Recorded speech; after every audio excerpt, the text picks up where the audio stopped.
Hey, what's going on, guys? It's me, Tim Riddick. I am a wedding, portrait, and film photographer based out of the Washington, D.C. area, and I wanted to give you just a very kind of quick overview to kind of show you how I kind of organize my files and the programs that I'm currently using to organize my files. Probably one of the best pieces of software out there, really, at this moment. Is Photo Mechanic. Currently using their Pro version, which is the new version that just came out recently. I'm still in the trial. I'm kind of testing it out to figure out if it is actually better than the regular Photo Mechanic that I already own, because I am not keen on buying new things unless it's actually going to make my workflow faster. So, as many of you know, I shoot film and digital at almost every shoot. It's not necessarily because I don't feel comfortable shooting only film, but sometimes when you're shooting film by yourself, it's just easier if there's like a really cool moment happening to be able to pick up my digital camera and shoot through it while I'm not having to wait to actually change a roll of film. This current session that you're currently looking at is from one of my mini sessions earlier this year. I did about 14 mini sessions in about 2 days. And each mini session I shot around 3 rolls of film, and I shot about 200 images on my digital camera, just because I wanted to make sure that I got everything that I needed.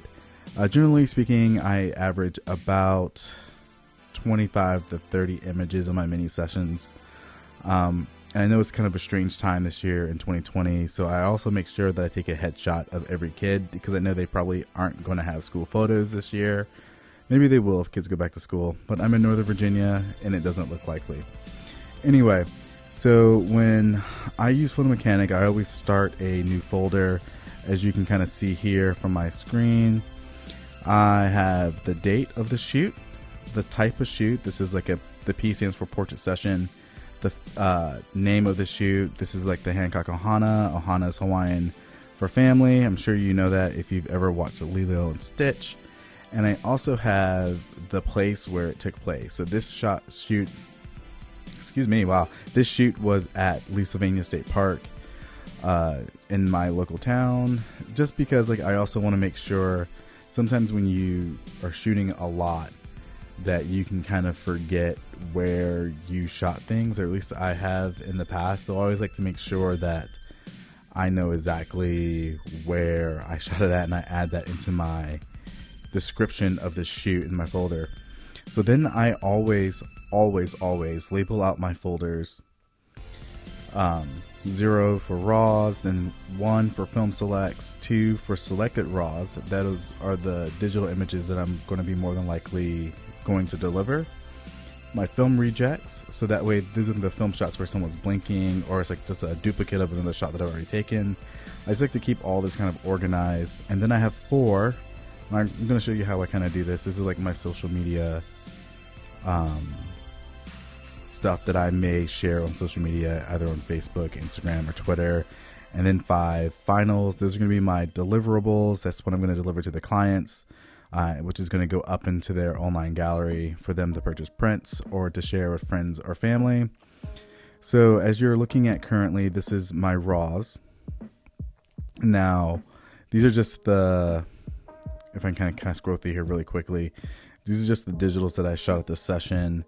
And as you see up here in my favorites, this is my 2020 film scans.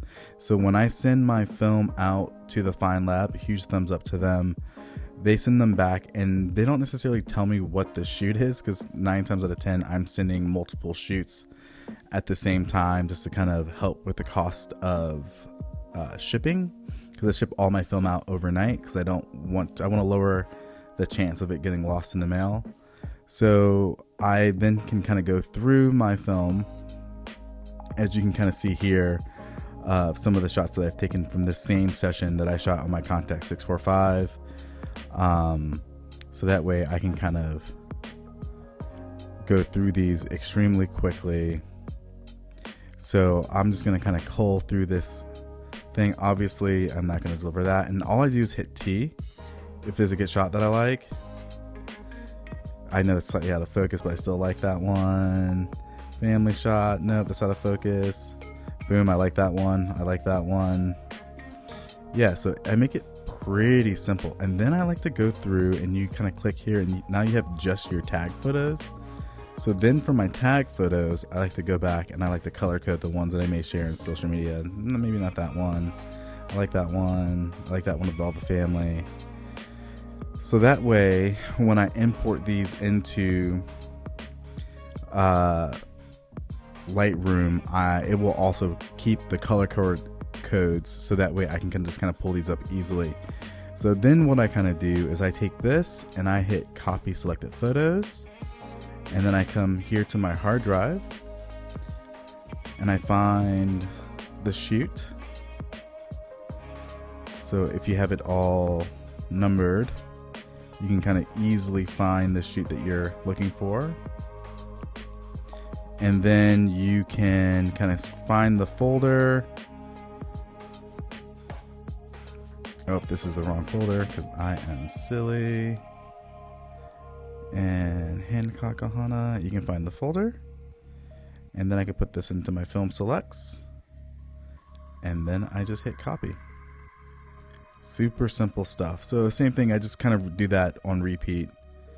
So then I've already hit my selected raws.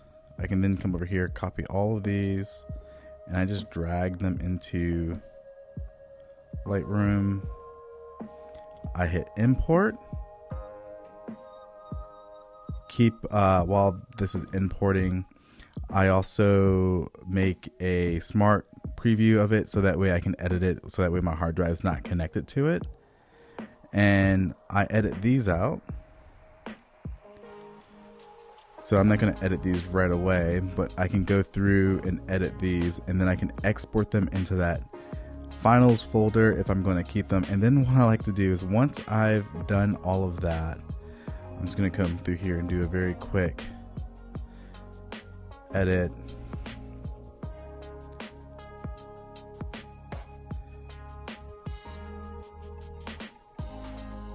I'm bring that down a little bit. Kind of come down here, bring those shadows up. I'm gonna bring that down. Shadows, bring the blacks up just a little bit. No, it's too much. And then I'll just kind of come through these photos and just kind of see if I can edit these to about what my film scans will look like. And some of these are going to be duplicates of my stuff that I've already shot on film, so I may not even deliver these, but I always like to just have a couple of digitals edited just in case I have like a blink or two in my film scans. So, you know, I don't really edit my film scans like I said, but I can kind of use these as like a baseline for what I want my digitals to look like.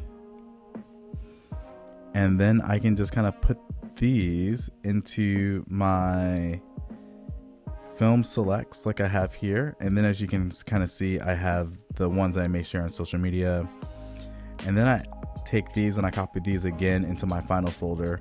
So I'm a personal fan of like believing that your images don't exist unless they live in 3 separate areas.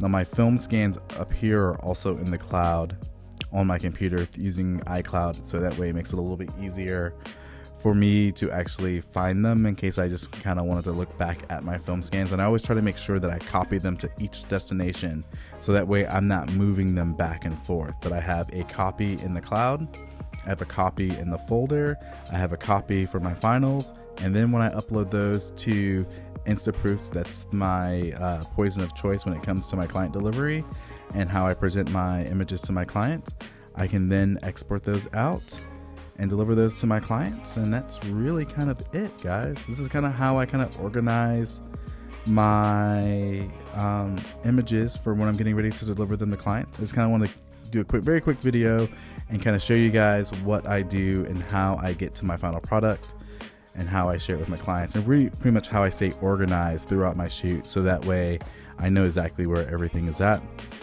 That's really it for this video, guys. Thank you so much for watching, and I cannot wait to see you in the next one. Take care.